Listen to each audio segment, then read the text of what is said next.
구절을 한번 좀 어려워요. 다음 내용을 잘 생각해 같이 읽어보겠습니다. 시작. 선생님이여, 모세가 우리에게 써주기를 어떤 사람이 형의 자식이 없이 아내를 두고 죽으면 그 동생이 그 아내를 취하여 형을 위하여 상속자를 세울지라 하였나이다. 이게 이제 모세가 우리에게 주신 율법 가운데 이런 내용이 있습니다, 이 뜻이에요.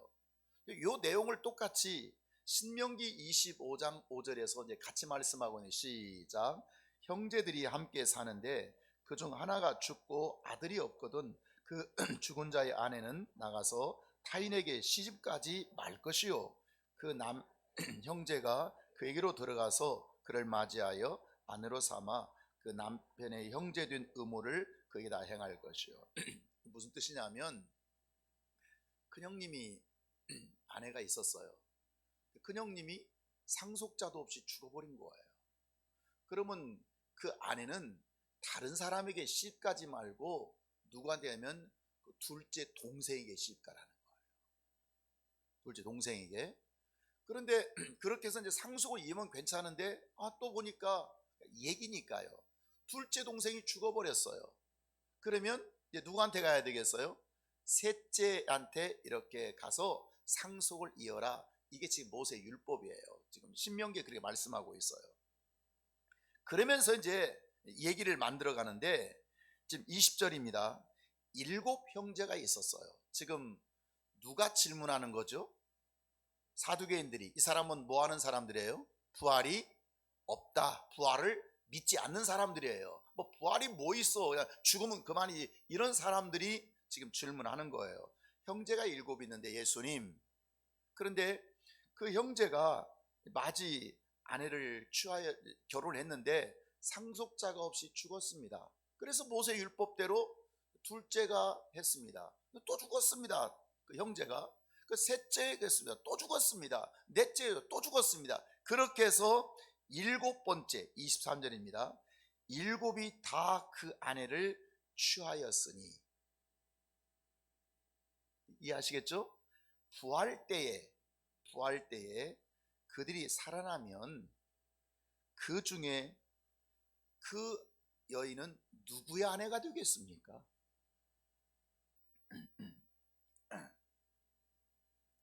24절에서 예수님이 그 질문에 대해서 답을 해주셔야 할 거 아닙니까? 그래서 답을 하십니다. 너희가 성경도 하나님의 능력도 알지 못함으로 오해했구나. 여러분, 말이라고 하는 것은요, 말할 자격이 있는 자가 말하는 것입니다. 말할 자격도 없는 자는 말할 필요가 있어요, 없어요? 말할 필요가 없어요. 근데 말할 자격이 없는데 18절 부활이 없다는 사두개인들이 예수님께 뭘 부활의 얘기를 합니까? 그랬다고 한들, 그 사람이 누구 아내가 됐다고 한들 지금 그들은 부활을 믿고 있어요? 믿지 않고 있어요? 믿지 않고 있는 자들이 뭘 부활 얘기를 할 자격이 있고 논할 가치가 있느냐, 이 얘기입니다. 지금 예수님의 답변은 너희들은 부활을 근본적으로 믿지 않고 있는데, 너희들은 부활이 있다고 하는 것을 너희들은 생각하고 없다고 하는 자들인데 너희들이 부활 얘기를 하면 무슨 의미가 있느냐, 지금 이 얘기거든요. 여러분, 하나님은 공의의 심판자이십니다. 따라합시다. 하나님은 공의의 심판자이시다. 다시 한번 시작. 하나님은 공의의 심판자이시다. 하나님이 왕이라고 하셔서 하나님이 뭔가 심판하실 때 그 하나님의 기분 따라서, 하나님의 감정 따라서, 또 하나님의 임의적으로, 하나님의 마음대로, 하나님의 하고 싶은 대로 심판하시는 분이 아니란 뜻이에요. 아멘입니까? 하나님은 어떤 원칙을 가지시고, 그게 하나님의 공의예요. 하나님의 원칙을 가지시고 심판하시는 분이에요. 그러니까 각자 행위대로 상을 받아야 할 자들은 상을 주시고, 상을 취하여 뺏어야 할 자에게는 뺏을 수밖에 없는, 이것이 하나님의 공이라고 하는 거예요. 아멘입니까? 자, 그러면 오늘날 많은 기독교인들이 이렇게 생각합니다. 신앙의 믿음에 대해서 믿습니다. 하나님 제가 믿습니다. 하나님 제 믿습니다. 고쳐주실 걸 믿습니다. 복 주실 것을 믿습니다. 잘되게 할 걸 믿습니다. 성공할 줄 믿습니다. 그런다고 해서 그대로 되느냐? 여러분, 받을 만한 선한 일이 없는데, 그가 뭔가 하나님 앞에서 얻을 만한 일을 하지 못했는데 하나님께서 제가 믿습니다, 주실 줄 믿어요, 꼭 믿습니다, 주세요, 그렇게 한다고 해서 하나님은 주시는 분이 아니라는 거예요. 믿습니까? 왜? 하나님은 아까 주실 때 하나님의 공의는 뭐예요? 원칙이 있다. 원칙. 하나님의 공의예요. 받을 기에 합당한 자에게는 주실 수밖에 없고, 너는 받을 수 없는 자에게는 주실 수 없는 것이 하나님의 입장이고 공의랍니다. 이런 믿음을 모르기 때문에 오늘 많은 사람들이 믿음에 대해서 어떻게 생각하냐면 그냥 떼쓰면 되는 줄 알아요. 떼쓰면. 샤머니즘적 기독교, 그냥 무슨 은사운동 기독, 그냥 떼쓰면 되는 줄 알아요. 오늘 많은 기독교인들이 그렇게 생각합니다. 하나님 믿습니다, 내가 얼마나 믿는지 믿습니다. 어떤 사람은 좀 액센트를 넣어서 믿습니다. 그렇게 아무리 목을 비틀어가면서 믿습니다 해도 하나님이 부담스러울 정도로, 제게 안 주면 안 되겠네, 아주 부담스러울 정도로 느낀다고 할지라도, 그렇다고 하나님은 부담스러워서 역사하시는 하나님이 아니라는 사실 아니에요. 이게 기독교입니다. 네가 하도 그렇게 말하니까 내가 너무 부담스럽다, 그래서 하나님은 역사하시는 분이 아닙니다. 내가 믿습니다, 믿으면서 이루어지는 것이 아니라 이렇게 하면 하나님은 이렇게 해주실 줄 믿고, 저렇게 하면 하나님은 저렇게 갚으실 줄 믿는 것, 이게 믿음입니다. 그냥 막 주여 믿습니다, 아멘 믿습니다, 그렇게 떼쓴다고 해서 주시는 분이 아니라 네가 이렇게 하면 내가 이렇게 주시고, 네가 저렇게 하면 내가 저렇게 갚아주마, 이게 하나님의 약속. 그러니까 믿음이라고 하는 것은 뭐냐면 내가 될 줄 믿는 것을 믿는 게 믿음이 아니에요.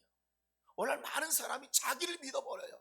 될 줄 믿을 거야, 내가 믿습니다, 내가 100번 했거든, 내가 믿습니다를 얼마나 내가 간절히 했는데, 내가 막 그거 얼마나 그렇게 기도했는데, 여러분, 그게 믿음이 아니라 이렇게 하면 이렇게 역사해 주시고, 저렇게 하면 저렇게 역사해 주신다고, 행한 대로 갚으실 것을 믿는 것을 믿음이라고 하는 것이에요. 그냥 내가 그냥 막 믿는 걸 믿음이라고 말하지 않고, 내가 무엇을 했더니 하나님의 명령대로, 하나님의 요구대로 그렇게 했더니 하나님은 그것에 대해서 갚으실 줄, 역사하실 줄 믿는 것을 믿음이라고 얘기하는 거예요. 그러니까 믿는다고 하면서 행하지 않는 것을 우리는 죽은 믿음이다. 아멘입니까? 생명이 없는 믿음, 하나님의 역사가 일어나지 않는 믿음이라고 하는 거예요. 그럼 오늘 많은 교인들은 자기 행위만큼 역사하실 하나님으로 믿지 않고 있어요. 그냥 내가 무언가를 하나 정해놓고, 내 소원을 정해놓고 믿습니다, 주실 줄 믿습니다, 그래서 이게 믿음이 아니라 그냥 입에서 그냥 오토바이 달려가는 것처럼 믿음이 아니라 하나님께서 역사하실 하나님, 하나님께서 베푸실 그 하나님, 그 하나님을 믿는 것을 믿음이라고 말합니다. 심판하실 하나님.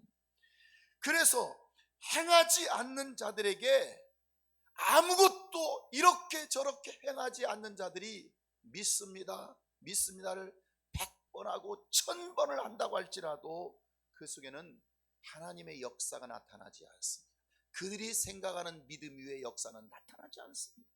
24절 예수님께서 말씀하시기를 너희가 성경도 하나님의 능력도 알지 못함으로 오해하였도다. 그러면서 26절에 아주 중요한 말씀을 하십니다. 같이 한번 읽어보실까요? 한번 영상을 읽어보겠습니다. 죽은 자가 살아나는 것을 말할, 죽은 자가 사는 것, 부활을 얘기하는 것이 아닙니까? 말할진대 나는 누구의 하나님이에요? 아브라함의 하나님이요, 이삭의 하나님이요, 야곱의 하나님이라고 하신 말씀을 읽어보지 못하였느냐. 이건 무슨 말이냐면, 하나님은 아무에게나 역사하시더냐? 너네들이 믿는다고 해서 내가 역사하시더냐? 달란다고 아무에게나 생명을 주시더냐? 떼쓴다고 아무에게 주시더냐? 아니다. 하나님은 아브라함의 하나님, 이삭의 하나님, 야곱의 하나님이시지, 모든 자가 생명을 구한다고 모든 자의 하나님이 아니시다는 얘기예요. 다시 말하면 하나님은 너희가 아브라함의 믿음으로 와야, 이삭의 믿음으로 와야, 야곱의 믿음을 가져야 내가 너에게 역사하고 생명 줄 수가 있는 것이지, 너희들이 그냥 부활도 믿지 않고, 부활도 믿지 않기 때문에 심판하실 하나님도 알지 못하고, 아무것도 성경도 알지 못하고 하나님도 알지 못하고, 너희 대단히 오해했구나, 대단히 오해했구나, 이런 말씀이에요. 그러면서 27절에 하나님은 어떤 하나님이세요? 죽은 자의 하나님이 아니요. 시작. 죽은 자의 하나님이 아니요. 어떤 하나님이시라고요? 산자의 하나님이시라. 일단 하나님은 어떤 하나님이 아니세요? 하나님은 어떤 자의 하나님이에요? 아브라함이나 이삭이나 야곱처럼 살아있는 자의 하나님이시라. 여러분, 그러면 산자와 죽은 자의 차이점이 무엇입니까? 산자와 죽은 자의 차이점, 운동력입니다. 활동력입니다. 살아있는 사람은 움직입니다. 움직이니까 살아있는 거예요. 살아있기 때문에 그가 예배를 드립니다. 살아있는 사람은 예배를 드리고 마는 것입니다. 어떤 환경에서, 어떤 상황에서, 내가 불가능한 상황에서도 나는 예배를 드려. 살아있는 사람은 새벽기도 드립니다. 살아있는 사람은 수요 예배도 드리고 금요일에도 예배 드립니다. 살아있는 사람은 성경도 읽습니다. 왜냐하면 살아있기 때문에 뭔가 참여하고, 살아있기 때문에 전도한 일에 참여하고, 살아있기 때문에 영적 생활을 하고, 살아있기 때문에 헌신하고, 살아있기 때문에 충성하고, 계속 뭔가 자신을 희생하면서 움직이는 거예요. 뭐하기 때문에? 살아있기 때문에 그렇습니다. 그런데 죽은 사람은 어떤 사람이에요? 죽은 사람은 그냥 움직임이 없어요. 그러니까 이 죽은 사람, 신앙이 죽어버린 사람은, 여러분, 그 사람에게 예배가 있습니까? 없습니다. 예배를 안 드려도 굉장히 편안합니다. 떳떳합니다. 떳떳 안 드려도 당당해요. 두려움도 없어요. 심판에 대한 무서움도 없어요. 신앙이 죽은 사람이, 여러분, 성경 읽겠습니까? 신앙이 죽은 사람이 전도하겠습니까? 신앙이 죽은 사람이 헌금 드리겠습니까? 신앙이 죽은 사람이 수요일에 나오겠습니까? 신앙이 죽은 사람이, 여러분, 금요일에 기도하겠습니까? 신앙이 죽은 사람이 봉사하겠습니까? 신앙이 죽은 사람이 뭔가 자신을, 영적 생활에 자신의 삶을 드리겠습니까? 움직이지 않는다, 이거. 왜? 죽었기 때문에 그렇습니다. 여러분, 세상 사람들은 죽어 있기 때문에, 원래 세상 사람들이란 죽어 있기 때문에 이 사람들은 주일 예배 들을 일이 없어요. 잘 놀고 잘 돌아다녀요. 세상 사람들은 죽었기 때문에 헌금할 일도 없어요. 세상 사람들이 무슨 11조 걱정을 하겠습니까? 헌금 걱정을 하겠습니까? 무슨 기도를 하겠습니까? 여러분, 전도를 하겠습니까? 이미 그들은 죽은 자들이기 때문에 전혀 생명에 대한 행함이 없다, 이 말이에요. 여러분, 산자와 죽은 자의 절대적인 차이점은 행함에 있는 것입니다. 아멘입니까? 행함을 보면 압니다. 당신은 죽은 사람이야. 그러니까 우리는 그저 우리 신앙의 믿음이 그저 전혀 산자가 아니고 죽은 자가 되어 있어도 전혀 불편함을 느끼지 못한다면, 여러분, 하나님의 심판을 믿지 않는 자는 그것은 종교생활이지 신앙생활이라고 말하지 않는 것입니다. 한번 따라해주세요. 종교생활, 신앙생활, 똑같이 교회를 다녀도 어떤 사람은 정말 신앙생활의 사람이 있어요. 그 사람의 생명 역사가 나타나는 어떤 사람은 종교생활하고 교회 다니는 사람이 있어요. 이 사람 속에는 생명의 능력들이 나타나지 않습니다. 신앙생활하는 사람들은 하나님을 앙망합니다. 신앙생활하는 사람은 하나님을 기대합니다. 늘 하나님을 사모합니다. 늘 생명을 받아내기 위해서 늘 간절할 수밖에 없고 늘 진실하고 뜨거울 수밖에 없습니다. 그러나 종교생활한 사람에게 무슨 사모함이 있으며 무슨 간절함이 있으며 무슨 갈증이 있으며 무슨 기대가 있으며 무슨 감사가 있게 없어요. 종교생활한 사람은 그냥 종교생활에만 익숙할 뿐인 거죠. 자, 사두개인들 마지막 부활의 때에 그 사람이 누구 아내입니까? 그 누구 아내입니까? 여러분 제일 마지막 사랑이라고요? 이 질문에 대해서 7째 중 누구의 부인입니까가 예수님의 답변은 그게 중요하지 않다. 왜? 너네들은 부활의 심판을 믿지 않는데 너네들은 부활이 없다고 하는 사람들 아니냐? 부활이 없다고 하는 사람들이 무슨 부활도 믿지 않는 사람들이 부활 때 일어날 사건에 대해서 뭔 관심이 그렇게 많아? 부활이 없다면서. 그것은 부활을 믿는 자들이 이게 진짜 궁금하다, 이거 어떻게 될까? 그럴 수는 있겠습니까마는 부활에 대해서 말할 수 있는 사람은 부활을 믿는 자인 것입니다. 그리고 부활하셨을 때 다시 재림하신 주님의 심판을 믿는 사람, 그래서 이 심판을 믿기 때문에 뭔가를 심어본 일이 있는 사람이 부활을 말하는 것이지, 심어보지도 못한 사람이 부활을 말할 자격이 있어요? 부활을 말해서 또 뭐예요? 아무 의미가 없다는 거예요. 예수님께서 2000년 전에 이미 초림을 하셨습니다. 첫 번째 오셨습니다. 그리고 이제 아직 오시지 않았지만 지금 장차 재림하실 것입니다. 여러분, 예수님의 초림은 죄를 심판하시고 구원하시기 위해서 그리스도를 영접하는 자에게, 믿는 자에게 생명을 주시기 위해서 주님은 오셨습니다. 이미 그때 예수님을 영접한 자에게는 생명을 얻었고요, 구원을 받았고 생명을 얻었고요, 예수님을 영접하지 아니하는 자는 이미 심판을 받아버렸습니다. 이해하시겠습니까?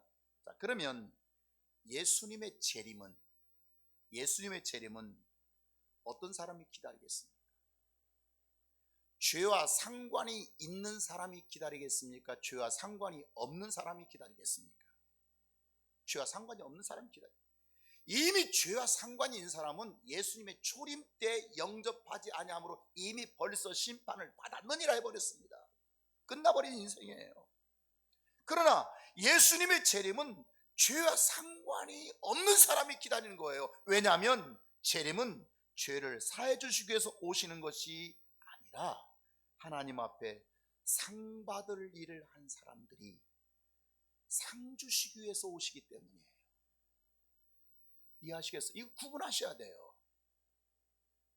하나님 앞에 상 받을 일을 많이 한 사람들이 그 상을 기다리려고, 상을 받으려고, 예수님은 그들을 위해서 상 주시려고 오시는 것입니다.